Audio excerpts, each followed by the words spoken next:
Hello.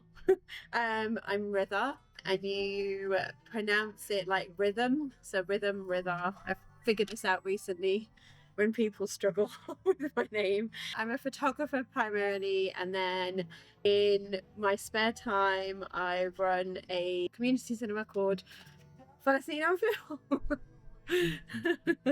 I co-run it with Pablo, but he absconded to Madrid, so it's just me really. Welcome back to the CEXLS. In this episode, we rumble down the aisles with Ritha, £12 £12. below in that budget. professional photographer and head programmer at Palestine on Film. We should do a reverse when we're picking up all the films. What are you going to destroy? So I have a few DVDs here in my hand. The first one that I chose is Bring It On. If you haven't seen Bring It On, it's about rival cheerleader teams in a school. It's peak white girl dancing versus like toned down black culture. But it's really funny, and there's a guy on Instagram who breaks down all these like 90s movies that are really problematic, and this is one of them. It's not problematic, it's more awkward and a bit cringe, but really funny. It's not going to make any sense. There's a chant they say in it. I don't want to spoil it for people though. Should I not say it? Leave on a cliffhanger. You'll have to watch the Yeah, you'll have to watch the film to learn the little chant. But I'll give you a clue. It's something to do with being cold. Oh yeah, literally.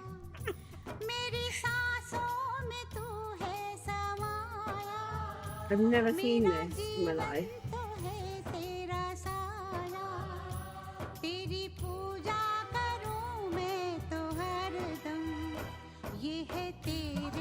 Oh dear, this looks really bad. Next up, Vinnie Jones in Mean Machine, a prison football movie.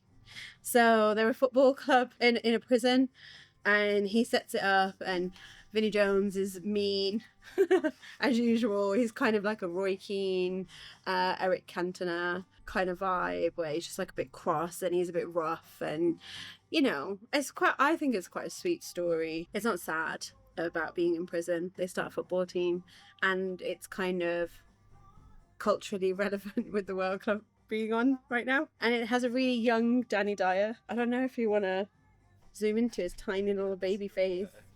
Literally looking teeny weeny. There, nice. There we go, yeah.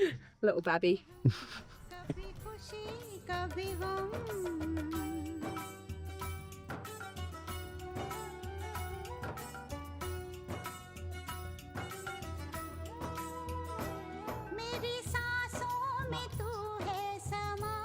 Let's do this actually. My next film choice is District 9. It is set in South Africa. It's like dystopian sci-fi, but feels like more real, even though it's got aliens in it. And the aliens are all called prawns. But really, it's a film about racism. And it is dehumanizing in a way because of the fact that they use aliens instead of people to kind of... But it's nice to...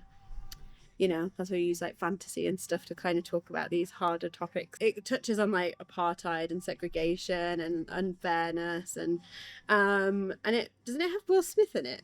I feel like it had Will Smith in it, but now I don't see it. Oh, do you know what it is? It's because the main prawn in the film is called Chris Johnson, which also happens to be my husband's name. Who was the main guy in it? I don't even know. Who knows? It doesn't matter. It's a good film. He sings the song, "Daddy, would you like some sausage?" Oh my! I see why you've said it now. Yeah, I'm pretty sure. Freddie got fingered. Freddie got fingered. I didn't see it. And then, I mean, it really is a classic now. It feels new, but it's not. It's Kabhi Khushi Kabhi Gham, which means sometimes happy, sometimes sad. And it's about the complications of family told through an estranged son and then his journey back home. And it has some bangers, a lot of dancing. It's 3 hours, so, settle in, get some food. But it's amazing. It was really pivotal in like kind of how Bollywood became.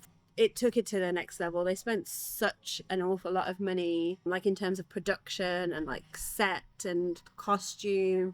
It was next level. Like Bollywood had never done anything like this elaborate. But it has like lots of nods to kind of Hollywood movies in it, like little Easter eggs. I don't think they mean it, but they always sort of copy from Hollywood in Bollywood films. So, but it's really good. I recommend, if only for the songs. Just watch the songs.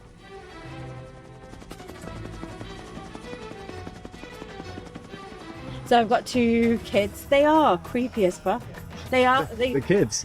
Kids Not where I thought you were going with it. No, that's why they use kids in horror films, because you do wake up and your You're scared of kid your own is card. just stood there next to you, not saying a thing, not moving. And I'm like, are you awake? And sometimes my kids are not awake. And then they realize this fact. So she literally is like, I'm going to eat you. And I'm like, fuck's sake. And then last but not least, if I were to choose a movie that was me in a film, it would be Labyrinth. I don't know what that says about me, but I just love it. Like whenever I'm like daydreaming, I feel like I'm in one of his crystal balls. And then my mum's like late dog, he passed like a couple of years ago. He was a Rottweiler and we called him Ludo. I love the board game Ludo as well, which everyone hates. And then I also love Ludo from the Labyrinth. The crazy birds that like their heads fall off and they're kicking them around, you know, like all of the details in it, they're so beautiful and well crafted. Sure, is it slightly creepy because he's older?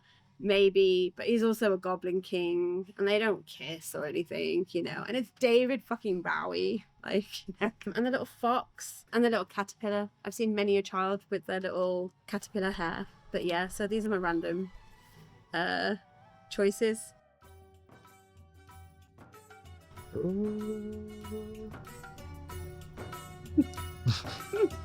There we go. Thank you very much. Was that okay? Yes, it's good. Absolutely brilliant. देखे जहाँ भी देखे तुझको ही पाए